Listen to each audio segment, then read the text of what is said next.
I'm in Hyde Park at the moment, which is one of my favourite London parks. I realised that I always seem to do my videos inside, so I thought I'd do one outside for a bit of a change. I actually spend a lot of time outside, so it's kind of strange how I haven't done one like that before. And yeah, I try to spend as much time as I can out uh, because it's just not good to stay inside all the time. And in London, especially, just it's good to get out in nature, in green space. Um, just very close to here, in that direction, um, we have Oxford Street, which is the most polluted, one of the most.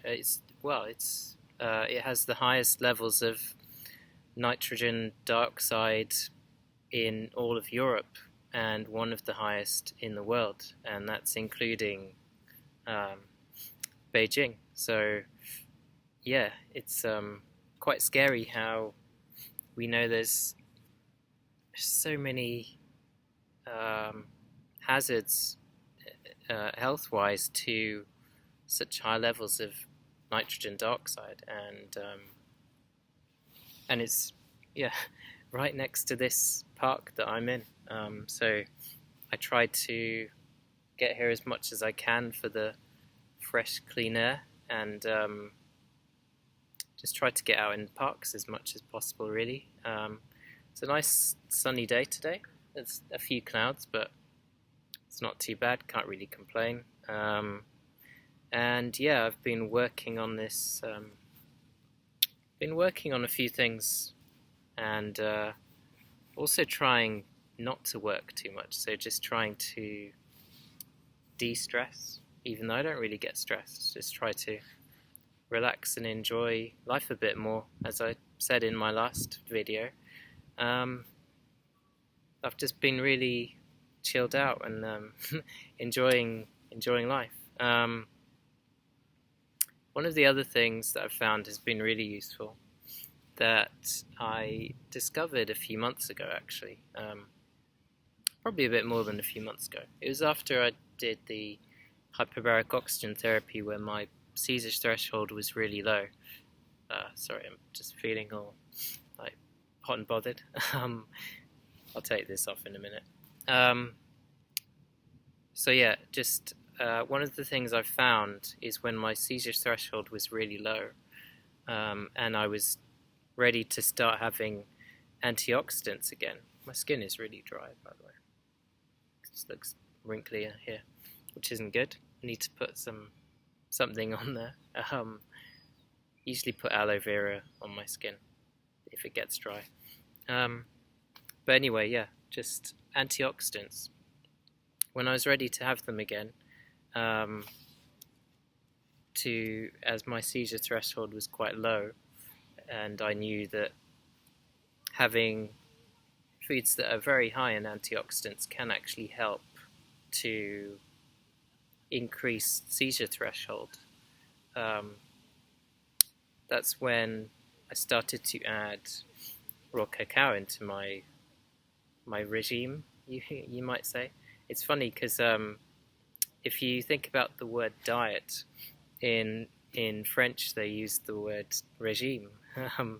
So it's kind of funny just how we think about diet differently, and it's less like a regime and more like I don't know, an obsession in other Western countries maybe. So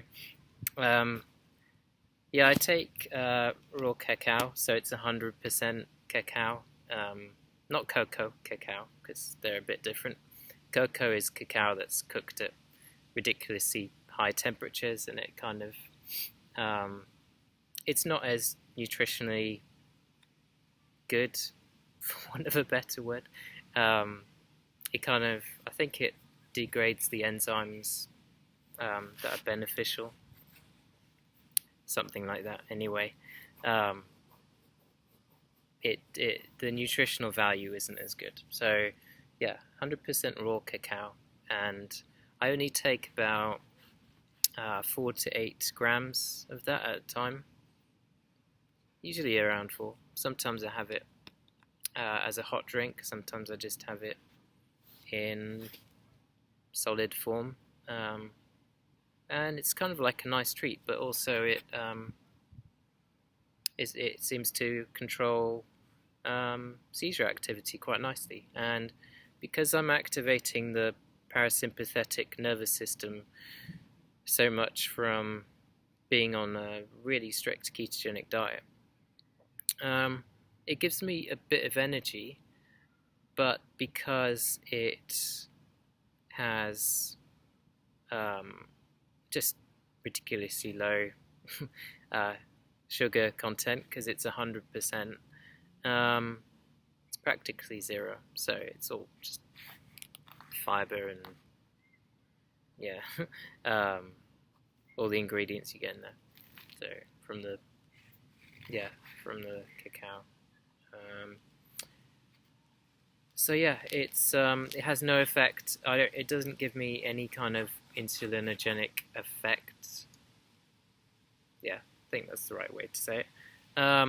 So I can have it, and then it won't mess up my blood ketones or blood glucose. It actually seems to give me more consistency, which, kind of looking around to see, people are looking at me talking to myself, but that's fine. I don't care. So yeah, I found success with that, and I'm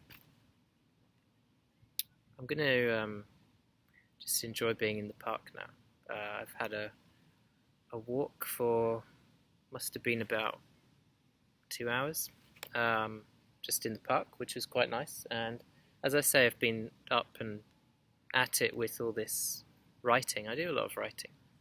It's holidays at the moment for university, so I've just been writing and getting on with my passions. I've got my website as well, www.braincanceroptions.com. So if anyone you know has a brain tumor, or has just been diagnosed, or has been diagnosed for a while, and they want to learn about metabolic therapy and how to manage brain cancer in a kinder way, without all these toxic chemicals, or in combination with the toxic chemicals, if they want, because some people want to do that, I would suggest they check out the website and see what they think. And they can also give them the opportunity to let me see how I put this, to open the minds of their oncologists to these treatments, which do have a lot of evidence, if they can.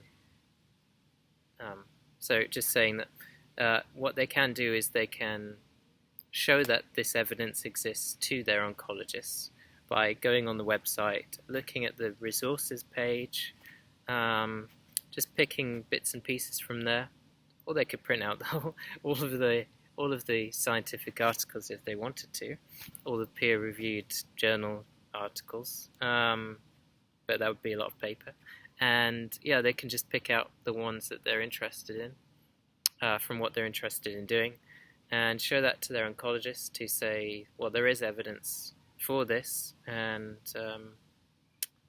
see what they think. Have a conversation. I think having these conversations is really important, and just sharing that information with as many people as possible. So I'm going to go now and enjoy the sun, which is peering out through the clouds, and I will update soon with some information about aspirin I've been working on, which is quite cool. Liquid aspirin. So it's a new breakthrough that's come about recently, and I have my opinions on it, and they're mostly pretty good, so I'm really excited about sharing that with you. Have a lovely day.